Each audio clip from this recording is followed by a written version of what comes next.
तोहरे आँखिया में दिल हमार डूब गईल हो। मुस्की तोहर देख के जान टूट गईल हो।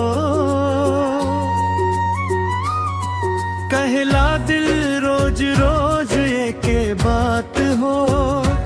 तोहरे सिवा अब न चाही कौनो साथ हो। सजनिया तोहार नाम लिखाइल सांस में, रहनी दीवाना बनके तोहरे पास में। छू लेला जब तोहार नरम हथेली, दिल बोले शादी कर ली आज काल में। तोहरे आँखिया में दिल हमार डूब गईल हो। मुस्की तोहर देख के जान टूट गईल हो। अंकड़ार पे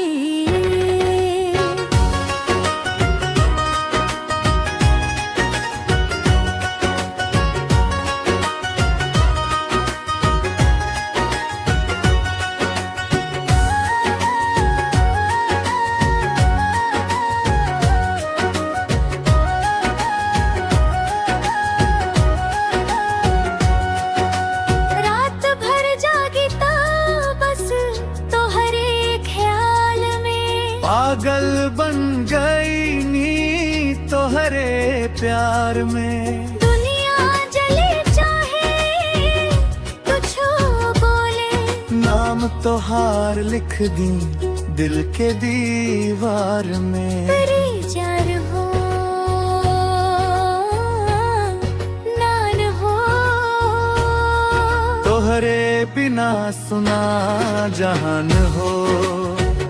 कसम से कहता नी सच्ची बात, तोह से ही शुरू तोह से ही अंजाम हो।